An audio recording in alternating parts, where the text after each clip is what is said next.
Hey guys, it's Pineapple once again, and we're here today to take more Marvel heroes from the Marvel Cinematic Universe and a few from the Fox Universe, and we're going to be talking about what it would be like if there were characters in the My Hero Academia anime. My hype for Endgame has had me basically exploding with ideas for My Hero and Marvel content all month, and now that I've seen the movie, I actually want to do a part 2 to the All Might Avengers video, but first we've got to get this one done. Let's get to converting this batch of characters over to the Marvel Hero Academia universe, but first, hit that intro. Hit it!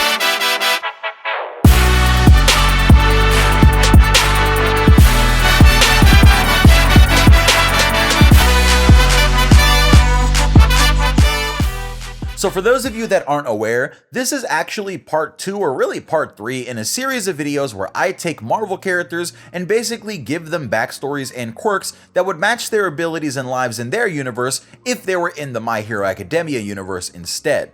In the first video, we discussed how Thor got his amazing power by absorbing the full power of a raging lightning storm using his energy absorption quirk. We talked about how Miles Morales' quirk was so similar to Spider-Man's that he took up the path to become a hero and eventually replaced Peter Parker as the new Spider-Man. You can see the theme here, so hopefully you can keep up, but if not, go watch the first video where I go more in depth about how quirks work in this universe and how I'm kind of doing the transfer process in general. The like goal for part 2 was 1,000 likes, and you guys pretty much just blew past it. So for this video, at the very end, I'm going to tell you guys how you can get possibly another part to this series and even a villain's part. But we'll see about that. Let's get to the actual list first.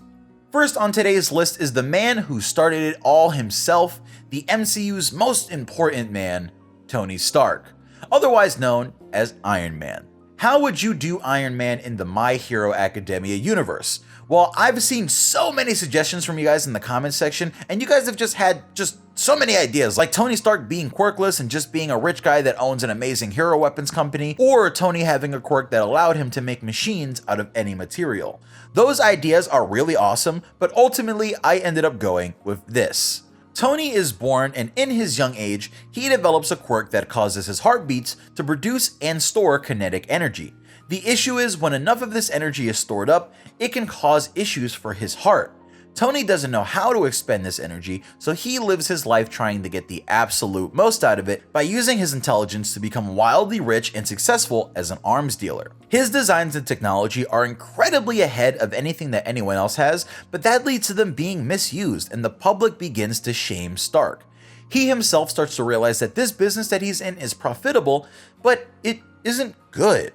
Tony realizes that he's spent most of his life selling weapons and that they've fallen into the hands of the wrong people. He feels like he's gonna see his life end before he can see anything done to fix it. So he takes his genius and turns it on figuring out how to save his own life and extend it. He develops the arc reactor, which is a device that fits on his chest, controls his heartbeats, and harnesses the kinetic energy, basically taking the toll off of Tony's heart.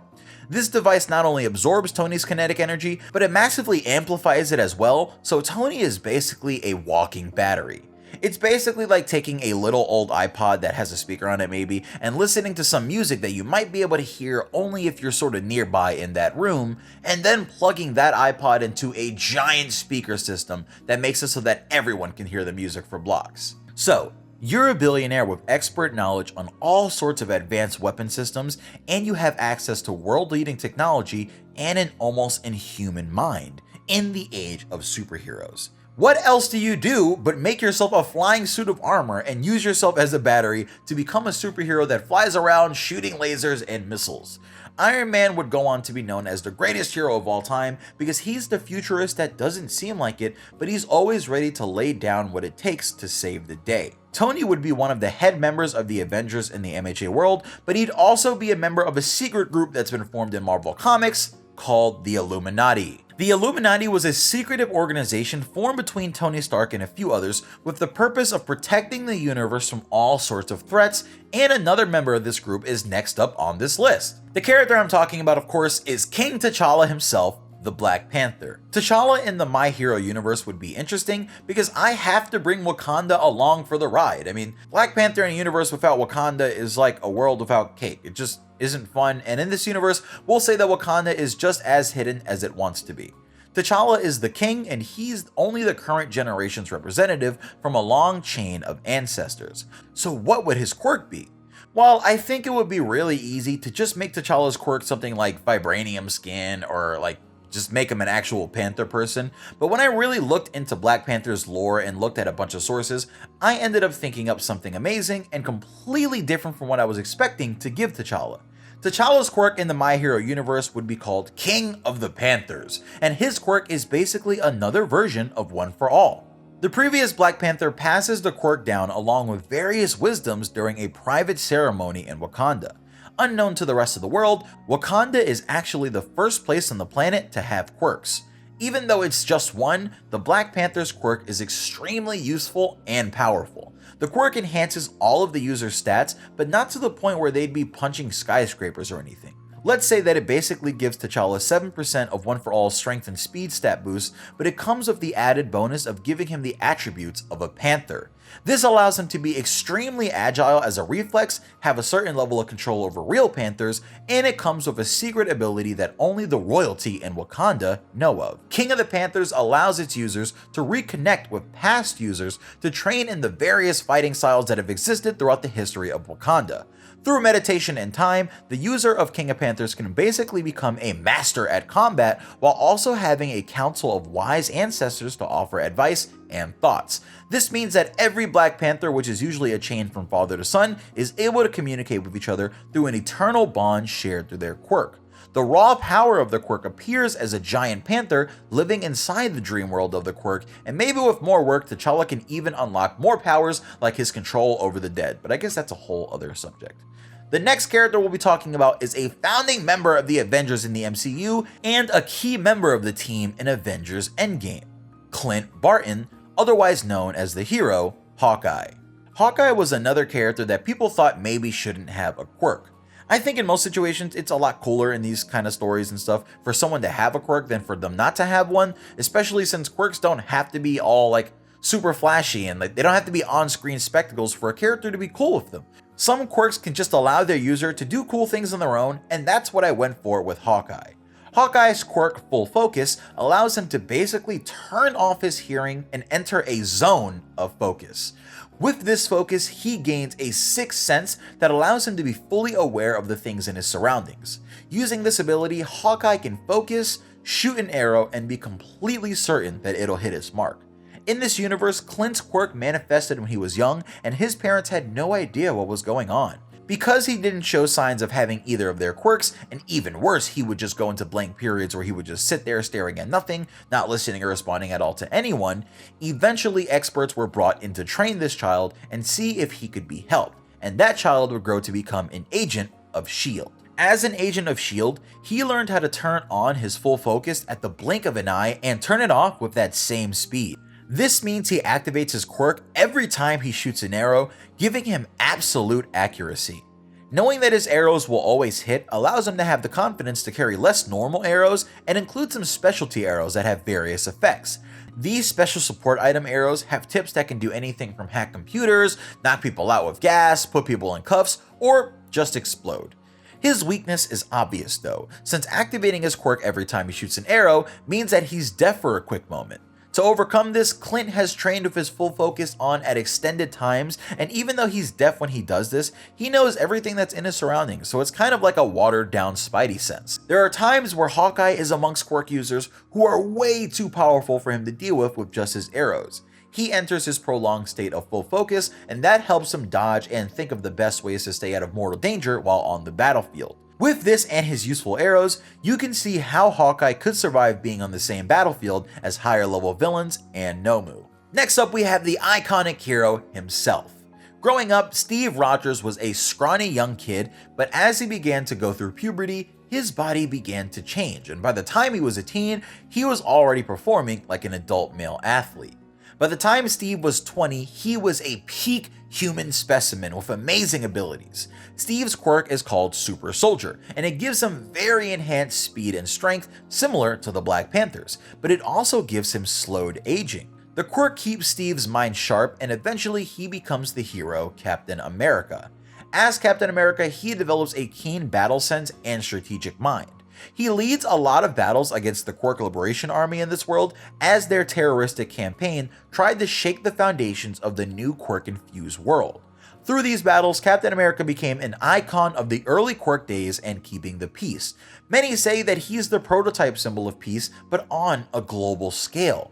Through tons of battles and training, Cap has learned to throw his shield and have it come back to him with decently high precision, but he also makes use of a hero support item that lets him call his shield back if it gets too far. Usually though, it's all him when you see him throwing the shield, bouncing it off someone, jumping in the air, catching the rebound, and doing a cool flip or something while throwing the shield and jumping off of it again. It's ridiculous the sort of stuff that he gets to do with the shield, and it was actually given to him by hero team member and very close friend at times, Tony Stark. It's made of an extremely rare metal called vibranium that very few in the MHA world have access to. His enhanced strength and the shock-absorbing nature of the shield lets him go against enemies that are realistically way stronger than him as long as he can block their blows with his shield. So the first 4 heroes in this video have been MCU heroes, and in the first video I did 5 heroes. But because you guys doubled my like goal for part 2, I decided to give you guys a treat and cheat the list. Instead of just doing one more hero and having them be from the Fox universe, let's talk about a certain group.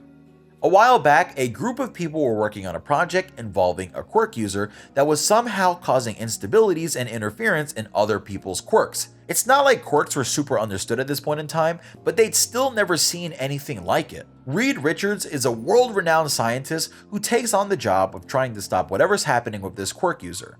Normally they'd send this guy over to a specialist that actually has a quirk, but Reed Richards is chosen here specifically because he and the members of his lab don't have quirks at all. This means that the danger is minimized as long as the subject is contained. During Reed's experimenting, he found that this person was unstable. It was like there were multiple quirks inside this person's body, and it seemed like this person had been changed somehow.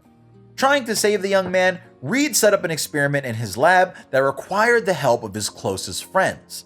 Reed was trying to remove the extra quirks from the quirk user's body with a machine that he developed and had already tested successfully on another subject. Something goes horribly wrong here, and a huge discharge of wild energy surges throughout the entire room, affecting everyone present. The energy was too much for the quirk user, whose body began to glow extremely brightly until he explodes and the lab is blown to bits. Unexpectedly though, all of the people inside the room survive, but the explosion left them changed. First up, we have Reed Richards. Reed's body is manipulated to be extremely stretchy and elastic. He has to learn how to focus and keep his usually standing form instead of being a stretched out mess of rubbery body on the floor. This stretching is absolutely bonkers because he can stretch way longer than you'd think he'd be able to stretch to, and eventually Reed would learn how to stretch and shape his body to create all sorts of things like hammers or spiked maces. He could basically turn body parts into blunt weapons while also wrapping around and coiling around his enemies, and he did it with some great speed and power. Eventually, he would go on to become the hero, Mr. Fantastic, and his quirk would be called Fantastic Elastic.